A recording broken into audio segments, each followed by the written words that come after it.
안녕하세요. 자바스크립트 기초 교육을 진행하고 있는 삼육대학교 소프트웨어 융합교육원 김진호 교수라고 합니다. 이번 차시에서는 스코프, 범위라고 하는 것을 살펴볼 건데요. 변수가 가지는 스코프는 크게 전역 스코프와 지역 스코프로 나눠지게 됩니다. 이런 스코프가 무엇인지에 대해서 개념을 살펴보려고 하고요. 또 지금까지 우리가 변수라고 하는 걸 선언할 때 사용했던 바라고 하는 키워드가 사실은 이 스코프라고 하는 거를 위반할 수 있게끔 만든 일종의 버그 같은 키워드였어요. 바라고 하는 키워드는 함수 스코프라고 하는 걸 가지기 때문에 발생할 수 있는 여러 가지 문제점들이 있고, 이에 따라 에크마6에서는 이런 문제를 해결하고자 렛이랑 컨스트 같은 키워드를 추가적으로 개발하게 됐습니다. 이렇게 let과 const라고 하는 키워드가 어떤 부분을 해결하려고 하는지, 그리고 왜 이 키워드를 써야 되는지를 이번 차시에서 살펴보려고 합니다. 자, 이번에 살펴볼 거는 전역과 지역 스코프에 대해서 살펴볼 거예요. 먼저 이 스코프라고 하는 개념이 어떤 개념이냐면 함수나 변수 같은 거를 사용 가능한 범위라고 보실 수 있어요. 이 전역은 코드의 가장 바깥 영역을 의미하고, 전역은 전역 스코프라고 하는 걸 만들게 되고요.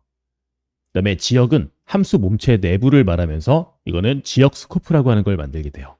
자, 이 부분은 코드로 다시 한 번 더 설명을 드릴게요. 자, 현재 이런 식으로 변수가 선언이 되어 있다고 해볼게요. 가장 바깥에 있는 영역인 이 영역, 여기에 변수를 이렇게 선언을 하게 되면 얘는 전역 스코프라고 하는 걸 가진 전역 변수가 돼요. 전역 변수. 그리고 함수를 선언할 때 이 함수의 몸체 부분, 즉 여기에서부터 여기까지 이만큼은 이렇게 지역이라고 하는 스코프로 설정이 되면서 이 내부에서 사용한 이런 변수, 이런 것들은 지역 스코프 내에서만 사용 가능한 지역 변수가 돼요.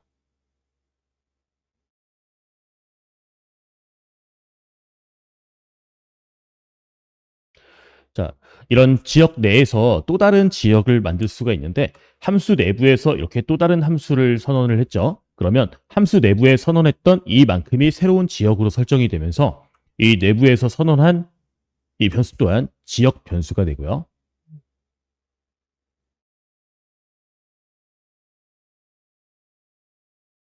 각각 색깔별로 칠해놓은 이 영역 내에서만 저 변수라던가 이런 것들을 접근할 수가 있게 되고, 이런 개념을 스코프라고 불러요. 그래서 이 부분은 현재 이렇게 스코프가 정해져 있는지 이거를 코드로 한번 확인을 해볼 거예요.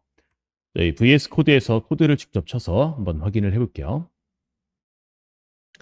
자, 이번엔 코어 밑에다가 새롭게 폴더를 하나 만드실 거고, 06번에 스코프라고 하는 폴더를 만들 거예요.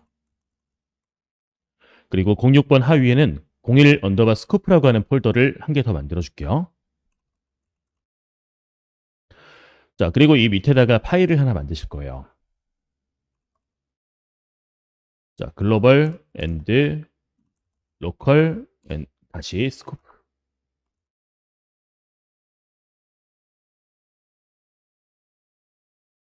자, 먼저 우리가 아무런 영역도 설정하지 않고 바로 변수나 함수를 선언하게 되면 이 선언한 변수나 함수는 전역 스코프, 즉 가장 바깥쪽 영역에 존재하게 돼요.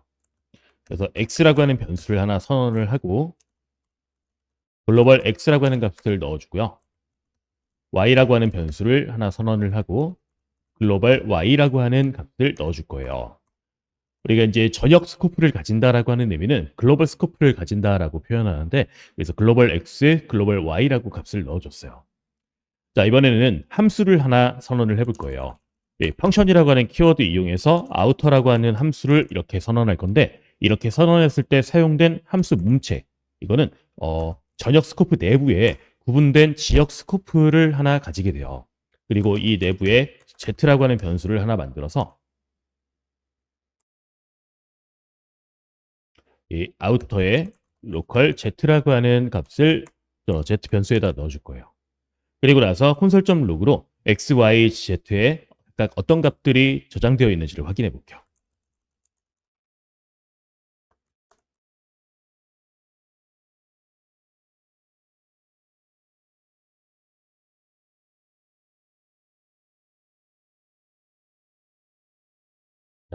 그리고 나서 저 아우터라고 하는 함수를 호출을 해줄 거예요. 실행을 해보면 자, 여기 x, y, z인데 잘못 썼네요. z. 자, 실행해 볼게요. 실행을 해보면 글로벌 x, 글로벌 y, 그 다음에 로컬 z 해서 이 세 가지 변수에 있는 값이 정상적으로 출력되는 걸 볼 수 있어요. 자, 우리가 이제 가장 바깥쪽에 작성을 했던 이 x와 y는 사용 가능한 범위가 이만큼이에요. 따라서 이 밑에다가 콘솔.log으로 x, y에 대한 값을 출력을 해도 똑같이 글로벌 x, 글로벌 y 하고 결과값이 나올 건데요. 우리가 여기 새롭게 스코프를 만든 다음에 여기서 변수 z에다가 이 값을 넣었죠. 얘가 사용 가능한 범위는 이만큼이고 이만큼 내에서 z를 출력했을 때는 아우터스 로컬 z라고 이렇게 출력이 되지만 만약에 이 바깥 영역에서 저 z라고 하는 변수에 접근해서 출력을 하면 선언되어 있지 않는 변수라고 해서 에러가 발생을 할 거예요. 자, 이걸 한번 확인해 볼게요.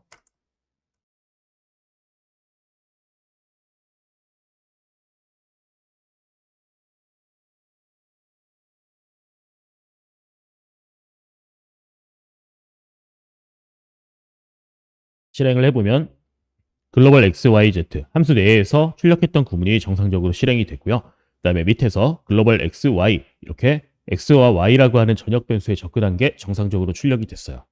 근데 이 z라고 하는 거에 출력을 하려고 보니까 이 z는 정의되어 있지 않은 변수다라고 해서 에러가 발생을 하게 돼요.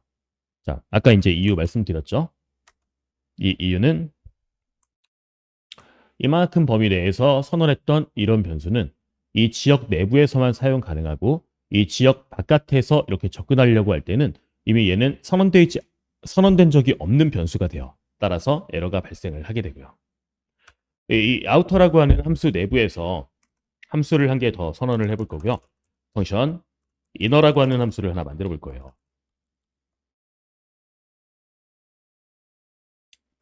그리고 이 이너 함수 안에는 x라고 하는 변수를 한 개 만들어서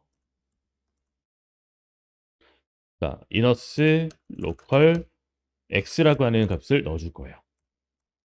자, 그리고 이 내부에서 콘솔.log으로 x, y, z를 다시 한번 출력해 볼게요.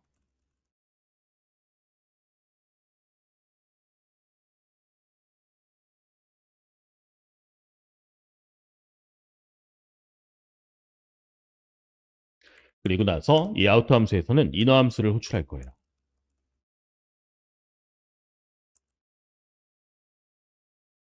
자, 실행을 해보면 먼저 아우터 함수가 동작을 할 때 글로벌 x, y, 그 다음에 아우터 로컬 z 해갖고 출력이 됐고 그 이너 함수가 또 호출이 되면서 이 내부에 선언되어 있던 x, 이 x라고 하는 전역 변수의 값이 원래 글로벌 x였다가 이너스 로컬 x로 바뀌어 있는 걸 볼 수 있어요.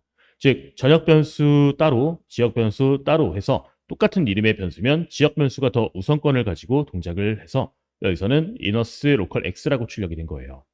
덮어서지 않은 y 같은 경우에는 이제 전역에 있는 이 y 값을 그대로 출력을 했고요. 그다음에 z는 얘보다 이 지역 내에 선언된 적이 없으니까 얘보다 더 바깥쪽에 있는 범위를 찾게 되고 여기에서 자 아우터스 로컬 z라고 하는 값이 초기화가 되어 있기 때문에 여기서 그 값이 출력이 됐어요. 자 그리고 나서 여기 마지막에 출력된 걸 보면 글로벌 x, 글로벌 y라고 출력이 되고 이 글로벌 x라고 지금 출력이 된다는 얘기는 이 위쪽에서 글로벌 x 이렇게 초기화된 값을 여기에서 사용을 했다는 얘기예요. 즉 여기 바 x에서 이너 로컬 x 이렇게 선언을 한 변수는 이 지역 내에서만 잠깐 사용이 되고 영원히 그 값을 다시 변경을 하는 상태가 아니기 때문에 다시 출력을 하면은 원래 전역 변수가 가지고 있는 값이 출력이 되게 된 거죠. 자 그리고 이제 z를 출력했을 땐 마찬가지로 접근하지 못하기 때문에 에러가 발생을 하고 있어요. 자 이런 거를 스코프 체인이라고 부르는데요. 이 부분은 이제 에러 나니까 주석을 하고 다시 실행을 해볼게요. 자, 이 부분을 스코프 체인이라고 하는데 우리가 크게 봤을 때 지역이 현재 3개로 나눠져 있어요. 먼저 가장 바깥에 있는 지역, 그리고 그 안에 있는 지역, 그리고 또 그 안에 있는 지역. 자, 우리가 이제 가장 안쪽에 있는 영역부터 봤을 때 여기에서 말하는 이 x라고 하는 거는 가장 안쪽에 있는 이너스 로컬 x라고 하는 이 값을 가지고 출력이 됐었어요. 그 이유는 이 지역 내에서 이렇게 x라고 사용을 하게 되면 전역에 x라고 하는 게 있더라도 나 자신의 스코프와 가장 가까운 위치부터 그 값을 찾게 돼요. 따라서 x라고 하는 값이 여기 이너스 로컬 x라고 된 값이 출력이 될 거고, 그다음에 y, 이 y에 있는 값을 출력하려고 했는데 이쪽이 없어요. 그러면 이거보다 더 상위 스코프로 올라가서 y를 찾아요. 근데 여기 y가 이 안에서도 선언된 적이 없죠? 그때는 한 번 더 바깥쪽의 영역에 가서 y라고 하는 게 있는지를 확인해서 글로벌 y라고 하는 게 출력이 된 거예요. 이렇게 나 자신이 속해 있는 스코프부터 점차적으로 바깥쪽으로 빠져나가면서 탐색을 하는 거를 스코프 체인이라고 부르고요. 이런 스코프 체인을 통해서 가장 마지막까지도 찾지 못하게 되면은 선언된 적이 없다라고 에러가 발생을 하게 되는 거예요. 자, 그리고 또 한 가지는 이 Z라고 하는 이 스코프를 가지고 있는 이 값을 이거보다 더 안쪽 영역인 이쪽에서 사용이 가능했죠. 즉 바깥에서 선언했던 거는 안에서 사용이 가능하고 또 밖에서 선언한 거는 안쪽 영역에서 사용이 가능해요. 이렇게 하이 스코프에서 유효한 변수를 상위 스코프에 선언해 놓고 얼마든지 참조를 할 수 있게 돼요. 이게 이제 변수가 가지고 있는 스코프의 의미이고요. 자, 그 다음에 다시 PPT로 돌아가서 자, 이번에 볼 거는 함수 레벨 스코프라고 하는 걸 볼 거예요. 우리가 이제 지금까지 바라고 하는 키워드를 이용해 가지고 변수를 선언했었는데 이 바라고 하는 키워드는 이제 몇 가지 문제점이 있어서 이 항우에는 렛이나 컨스트라고 하는 키워드가 이후에 추가가 됐는데 그 부분은 잠시 뒤에 살펴보고 지금은 이 바라고 하는 키워드가 어떤 문제를 갖고 있는지 잠시 좀 살펴볼 거예요. 이 바라고 하는 거는 원래 딱 이 지역 스코프를 위해서 만든 게 아니라 함수 내에서만 사용 가능하도록 스코프를 만들기 위해서 만들어진 키워드예요. 따라서 똑같은 함수 내에서 이렇게 블럭을 만들더라도 이 블럭 내에서 선언한 변수가 뭐 크게 상관없이 함수 내에서 선언된 것처럼 그렇게 취급을 해버린다는 거죠.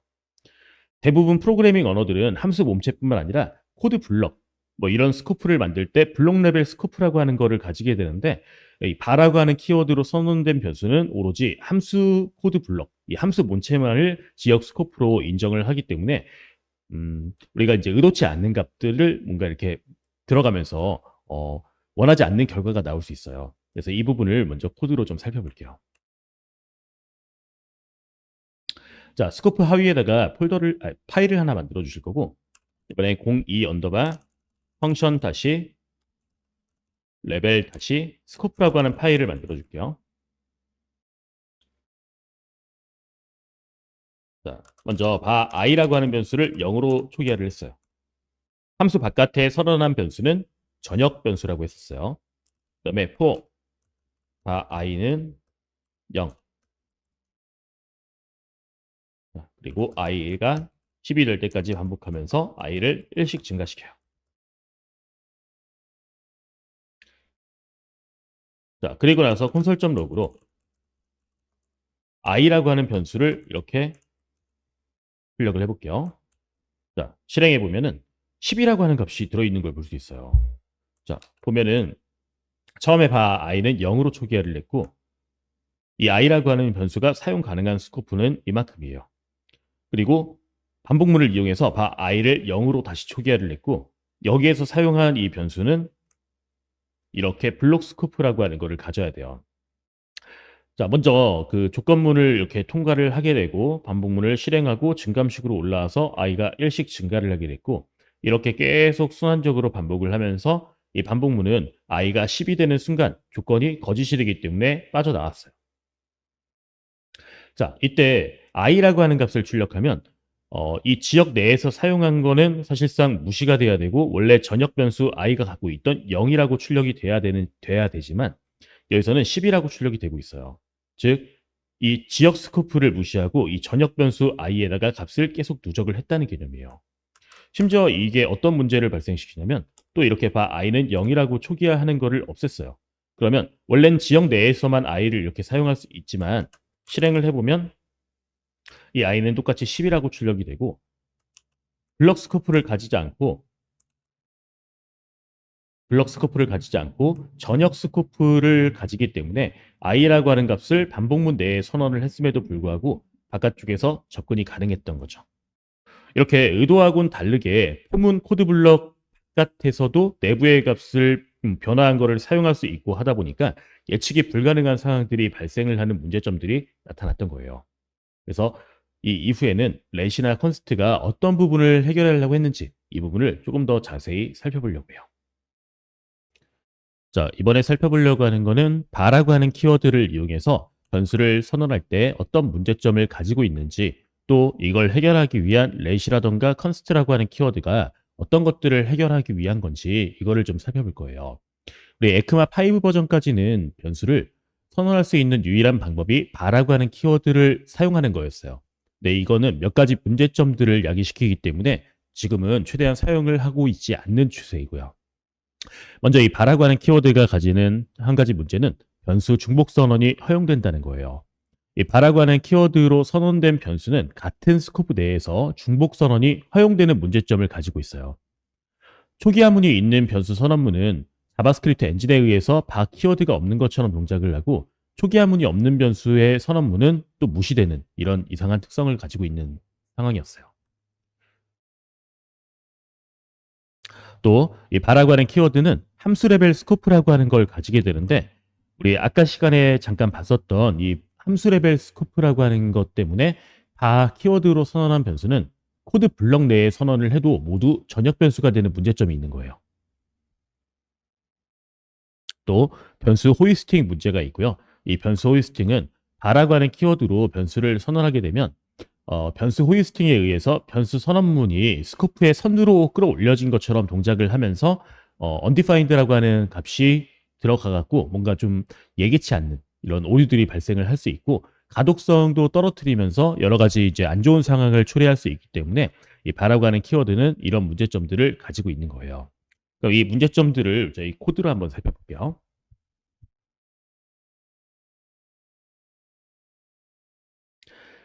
자, 06번 스코프 밑에다가 뉴 폴더 하신 다음에 02 언더바 let and const라고 하는 폴더를 만들고, 이 하위에 먼저 뉴 파일로 01 언더바 바.js라고 하는 파일을 하나 만들어 줄 거예요. 자, 변수 중복 선언을 허용하는 문제점이 있다라고 했었어요. 먼저 메시지라고 하는 변수에다가 안녕하세요라고 하는 값을 넣어 볼게요. 그리고 콘솔에다가 메시지를 출력해 볼 거예요.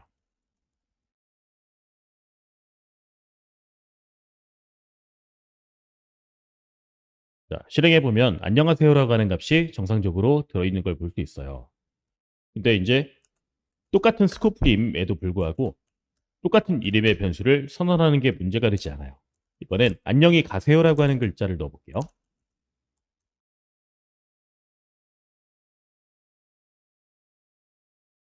그리고 콘솔에다가 출력을 해볼 거예요. 자, 실행을 해보면 안녕히 가세요라고 출력이 되는 걸 보실 수 있어요. 즉 동일한 스코프인데 동일한 변수의 이름을 가지고 중복 선언이 가능하고, 마치 이게 프로그램을 실제로 만들게 됐을 때 똑같은 이름의 변수를 한참 뒤에 이렇게 사용을 했을 때 그 값을 덮어 써지는 문제가 발생을 할 수 있는 거예요. 자, 심지어 이 바라고 하는 스코프를 이용해서 또 변수를 선언을 해볼게요. 바, 메시지. 이렇게 초기화 자체가 없는 변수의 선언문이 있어요. 자, 그럼 이제 이때 메시지에는 뭐라고 출력이 되는지를 한번 확인해 볼게요. 실행해보면 안녕히 가세요라고 출력이 되고 있고, 이전에 선언했던 이 초기화문 값이 그대로 유지되고 있는 걸 볼 수 있어요. 즉 여기서 말하는 것은 중복된 변수의 선언도 가능하지만 이렇게 초기 값을 넣지 않은 상황에서 이전에 사용했던 이 값이 그대로 나온다는 얘기는 이 구문을 무시했다는 얘기예요. 이렇게 의도치 않은 결과들이 나올 수 있기 때문에 이런 문제점들을 좀 가지고 있고요. 자, 그 다음에 볼 거는 함수 레벨 스코프예요. 자, 우리 아까 이제 확인해 봤던 건데, 먼저 i를 0으로 초기화를 하고 반복문을 작성해요.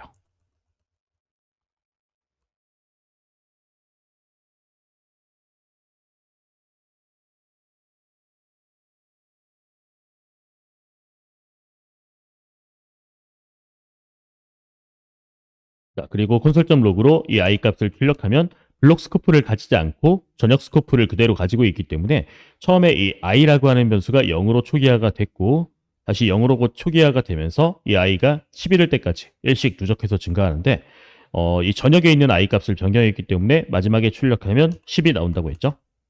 실행했을 때 10이 나오는 걸 볼 수 있어요. 자, 또 하나 가질 수 있는 문제는 변수의 호이스팅이에요. 먼저 콘솔.log로 테스트라고 하는 변수의 값을 출력을 해볼 거예요. 실행을 해보면 이 테스트라고 하는 거는 정의되어 있지 않기 때문에 당연히 이렇게 에러가 발생을 하고 있어요. 근데 이 출력 구문 이후에다가 테스트 이퀄 반갑습니다라고 넣어볼게요.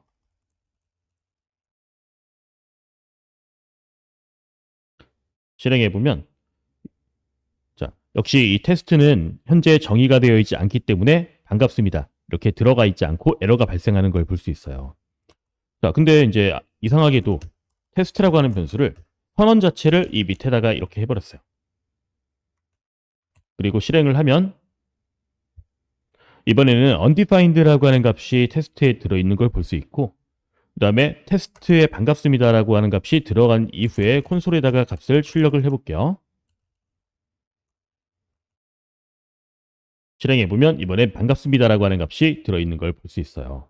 우리 함수를 호이스팅할 때하고 똑같이 동작을 하게 되는데 최초의 자바스크립트 엔진이 이렇게 한번 스크립트를 읽으면서 바라고 하는 키워드 뒤에 있는 변수라던가 혹은 펑션 키워드 뒤에 있는 함수라던가 이런 것들을 먼저 메모리 공간에다가 값을 올리게 돼요.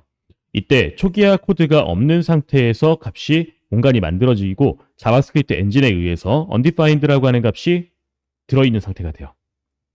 자, 이 상태로 다시 한 번 더 스크립트를 이렇게 읽어나갈 때 먼저 테스트 이미 한번 읽었으니까 이제 공간이 있죠. 그리고 undefined라고 하는 값이 들어있기 때문에 undefined가 출력이 되는데 이후에 테스트 변수에다가 반갑습니다라고 하는 내용이 이렇게 할당이 됐어요.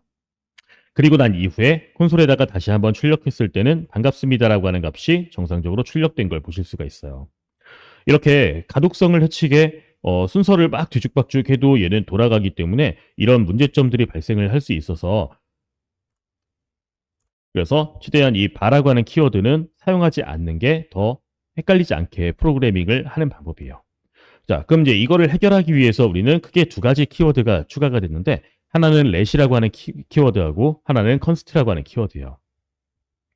먼저 이 let이라고 하는 키워드는 바라고 하는 키워드의 단점을 보완하기 위해서 에크마 6에서 새롭게 추가된 변수이고요. 변수를 선언할 때는 let, 그 다음에 상수를 선언할 때는 const라고 하는 개념을 사용하게 돼요. 먼저 이 let이라고 하는 키워드를 사용하게 되면은 이렇게 변수를 중복해서 선언하는 것 자체가 불가능하게끔 되고요. 그 다음에 스코프 또한 블록 레벨의 스코프를 가지게 돼서 이렇게 반복문 안에서 사용했던 이 변수를 반복문 안에 이 블록 내에서만 사용 가능하도록 만들어줘요. 또 변수 호이스팅 문제도 발생하지 않기 때문에 우리가 좀 더 가독성 높은 코드를 작성을 할 때 더 유리하게 돼요. 먼저 이 let이라고 하는 키워드를 한번 코드로 살펴볼게요. 자, let and const 폴더 밑에다가 new 파일로 02 언더바 let.js라고 하는 파일을 하나 만들어 줄 거예요. 그리고 이 let.js에서 이제 이 let이라고 하는 키워드가 바가 가지고 있는 단점들을 정말 극복을 했는지를 한번 확인해 볼 거예요. 자, 똑같이 메시지라고 하는 변수에 안녕하세요라고 하는 글자를 넣어볼 거예요. 자, 그리고 나서 또 let 메시지에 안녕히 가세요를 넣어볼게요.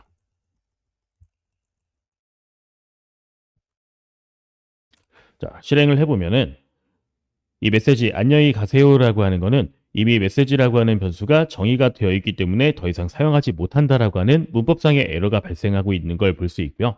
이렇게 중복된 변수의 선언을 애초에 막아놨어요. 자, 그 다음에 볼 거는 블록 레벨 스코프인데요. i를 0으로 초기화를 하고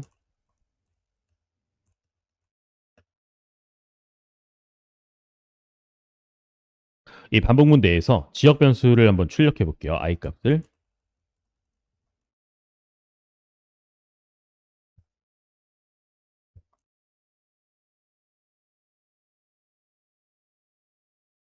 실행을 해보면 지역 변수 0부터 해서 9까지 일씩 차례대로 증가를 하는 걸 볼 수 있고요. 우리 이 밑에서 i 값을 다시 한번 출력해 볼 거예요.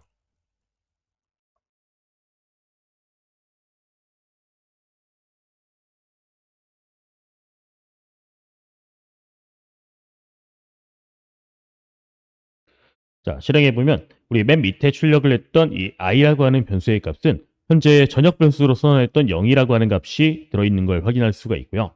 이렇게 될 수 있었던 거는 이 for라고 하는 키워드 내부에 이렇게 선언했던 let이라고 하는 키워드를 이용한 이 변수는 해당 블록 내에서만 사용 가능한 블록 스코프를 가지기 때문에 사실상 이 i라고 하는 거는 이 바깥에서 쓸 수가 없는 변수가 돼요. 그리고 이렇게 i라고 하는 변수에 접근했을 때는 이 위에 선언했던 전역 변수, 이 값이 이렇게 출력이 됐기 때문에 현재 이 전역 변수는 원래 가지고 있었던 0이 되는 거예요. 자, 그 다음에 살펴볼 거는 변수 호이스팅에 대한 거예요. 먼저 let x라고 해서 이렇게 변수를 선언해 보면 이렇게 x라고 하는 변수가 잘 선언이 됐어요.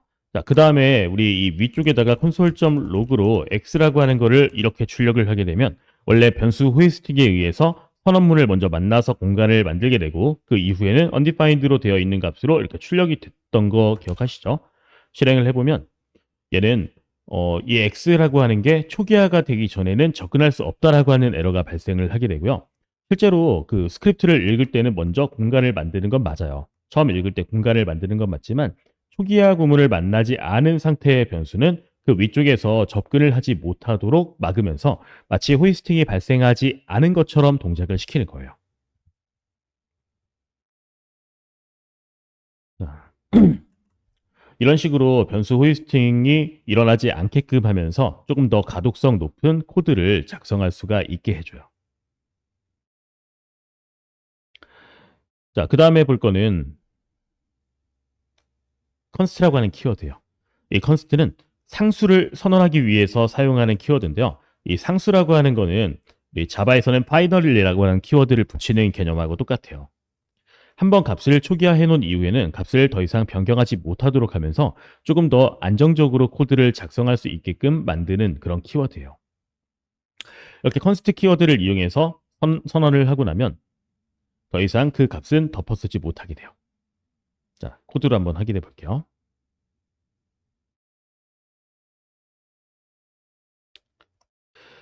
자, 레덴 const 밑에다가 새롭게 파일을 만들 거고 03 언더바 const.js라고 하는 파일을 만들어 주실 거예요. 그리고 여기서는 const 키워드를 이용해서 x라고 하는 변수에 1을 대입해 가지고 선언을 해줄 거예요. 이때 x에 2라고 하는 값으로 재할당을 하려고 할 때 실행을 해보면 이제 이런 에러가 발생해요. 컨스탄트 베리어블에 있는 값을 이런 식으로 사용하지 못한다라고 하는, 즉 재할당이 금지된 변수라고 하는 의미예요. 보통 우리가 이제 이런 더 이상 변경하지 못하는 값은 이 변수의 이름만 보고도 여기에는 변경하지 못하는 값이구나라고 해서 상수로서 사용을 하게 되고, 이런 상수는 보통 전부 다 대문자로 표기를 하게 돼요.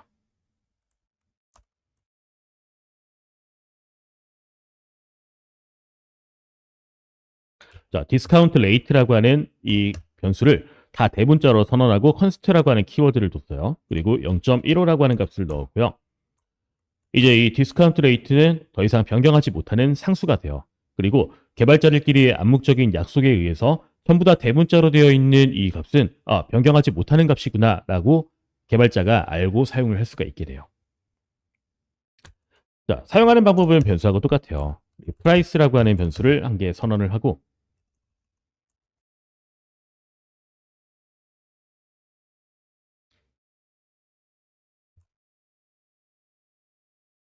자, 디스카운트 프라이스라고 하는 거를 계산해 볼 건데, 프라이스에 곱하기 1 마이너스 디스카운트 레이트를 해서 할인율이 적용된 가격을 한번 출력해 볼게요.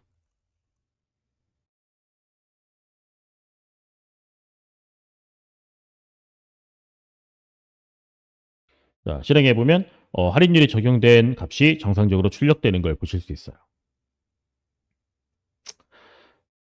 자, 이 컨스트라고 하는 키워드를 사용할 때 좀 주의해야 될 점이 있는데요. 우리 스튜던트라고 하는 객체를 한 개 만들어 볼게요.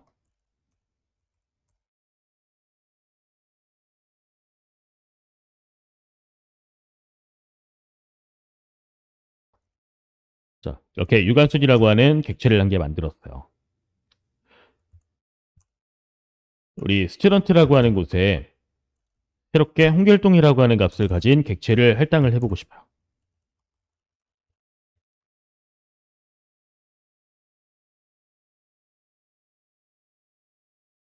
이때 실행을 하게 되면 스튜던트 안에 있는 내부의 값이 변경되는 거이기 때문에 상수라 변경하지 못한다라고 에러가 발생을 하고 있어요. 근데 저 객체가 가지고 있는 프로퍼티에 접근을 하게 되면 그 프로퍼티에 있는 값은 변경이 가능해요. 예를 들어 student.name이라고 하는 저 프로퍼티에 접근해서 값을 유관순을 홍길동이라고 바꿔볼게요. 그리고 콘솔.log로 student를 출력을 해보면 자, 이 객체가 가지고 있는 프로퍼티의 값이 홍길동으로 변경된 걸 확인할 수가 있어요. 이는 스튜던트라고 하는 그 공간 자체가 가지고 있는 게 실제로 객체가 아닌 주소값을 가지고 있고 그 주소값은 이 객체의 주소를 가지고 있어요. 그리고 이 주소값이 변경되지 않게끔 하기 위해서 막은 것 뿐인 거지, 즉 새로운 객체를 할당하는 걸 막은 것 뿐인 거지 그 객체 자체의 프로퍼티를 바꾼다라고 해서 주소값이 달라지는 건 아니에요. 따라서 그 내부에 있는 프로퍼티 값은 얼마든지 변경이 가능하다는 게 이제 컨스트라고 하는 키워드를 좀 주의해서 써야 되는 부분이에요.